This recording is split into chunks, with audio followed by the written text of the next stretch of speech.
care. You're watching News 4 San Antonio. Fighting crime in your neighborhood with an app. How San Antonio officers are using this app to keep you safe and sound. Plus, your blood is needed now more than ever. How you can donate and why there is such a shortage coming up. And helping out those who protect our freedom in a big way. Why one veteran is off to a great new year tonight on News 4 San Antonio.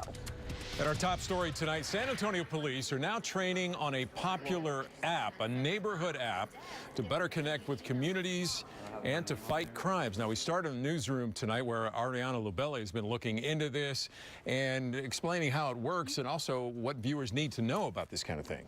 Well, Randy, the NextDoor app creates a secure space for neighborhoods to talk about what's going on in their area. Many people use this app to warn others about crime, and now more than 60 SAPD safe officers will be training on how to post and monitor the app after the company granted them access to local pages.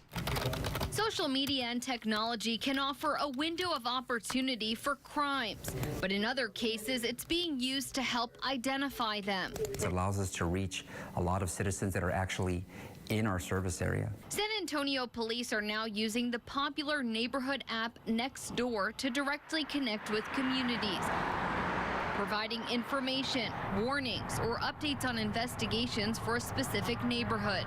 For my area, I'm only able to see the things that are going on in that neighborhood, but that's where I think NextDoor is really helping us out, because as things are happening in specific neighborhoods, the officers that are assigned to that area are able to pinpoint that area, district, surrounding neighborhoods. Recently, SAPD worked with NextDoor to get trained safe officers access to neighborhood pages. So we actually got with the company, and they were able to use our maps and actually map out our service areas, even breaking it down to the district. More than 60 safe officers will monitor and post on the app. If I'm assigned that district, I can go in NextDoor and I can click on Prospect Hill. I can click on the surrounding neighborhoods if they kind of touch my area. The officers are within the city's 6 substations. There are about 18 districts per substation, most with their own secured NextDoor page. And police are already using the app, but official training for all safe officers will be held on January 17th. Back to you. Robert Price here at the live desk, where right now fire crews are putting out a major house fire in far south Bexar County. Let's show you the view from World Car Sky 4. This is a house along 281, not far from the county line with Atascosa County. Most of the flames are out now, but we still see some heavy smoke coming from this house. Quite a bit of damage. ESD number 2 and Somerset Fire Department handling this, working to get all of it put out. We're told an investigator with the Bexar County Fire Marshal's office is on his way and will work to figure out what started that fire. Delaney? All right, Robert, thank you. New information tonight about the tragic death of 3-year-old Sharon Matthews. We now know she died from homicidal violence. This is according to the medical examiner's office. The adopted girl from India was found dead in a ditch near her home in late October in a town close to Dallas. Sharon's father, Wesley Matthews, initially told investigators that Sharon choked to death on her milk. He is charged with felony injury to a child, and her mother, Cindy Matthews, is charged with child abandonment. We also have new information tonight about that congressman there from Corpus Christi who is accused of sexual harassment. Now, Blake Farenthold has denied it, but he has not yet repaid the federal government the $84,000 it cost to settle the lawsuit against him. He had promised to pay that last month, but now says he's waiting to see what changes Congress might make to the law about congressional accountability. Checking on the weather right now up in Florida. This boy is seeing snow for the very first time. It's snowing in Florida. It is so cold, but so many people in San Antonio, just like this kid, are not letting the weather affect their day. And the sun actually came out like meteorologist Jeanette Kaya said it would. And she has a look at our first look at the forecast for all of our zones, and it was a really beautiful day. It turned out nice. It turned out beautiful because we saw the sunshine, and that helped to warm us up into the 50s. It's been over a week since we've seen temperatures here in the 50s. Check out this live shot. Our clear skies allowing us to see this beautiful sunset live look outside. World Car weather cam. Just an absolutely gorgeous afternoon. We're in for a nice evening, but if you had just that light jacket on today, make sure you have that heavier jacket if you're going out this evening, because temperatures are going to be dropping fast. Mostly clear right now. 53 degrees, south wind at 5 miles an hour. A few spots around the city have already fallen into the 40s, 46 in Bernie, 44 in Cuero. One more very cold night on tap and then warming up. We're finally going to be thawing out for the rest of the week. I'll let you know just how warm coming up. All right, Jeanette, thank you. And right now, the South Texas Blood and Tissue Center needs your donations badly. The holidays and the first days of the new year have created a really critical low time. But now, the center is educating the public on what it means to donate and to volunteer. We do always try to recruit new donors because that's where we're trying to educate people about the importance of giving and the importance of volunteering, the importance of donating. So we did see a lot of new first-time donors, but we do also know that there's just a great potential here in the community of San Antonio.